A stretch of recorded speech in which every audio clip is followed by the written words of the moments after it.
Mira nomás el sonido perrón que le instalamos al atajo. 212s. Le pusimos ahorita. Miren. 212 Nemesis. Con las 4 bocinas de las puertas. Puro Nemesis. 2 bocinas 6.5, 2 tweeters con una caja arriba de la caja.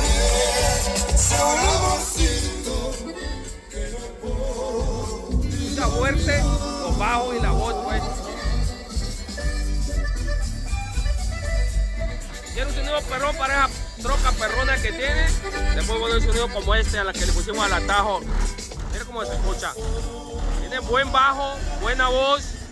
Para que se vayan los camaradas a echar la chela ya, pues. Ya andan bien prendidos ya.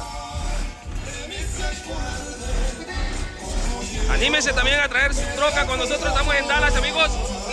Con el estéreo original. ¿Ah?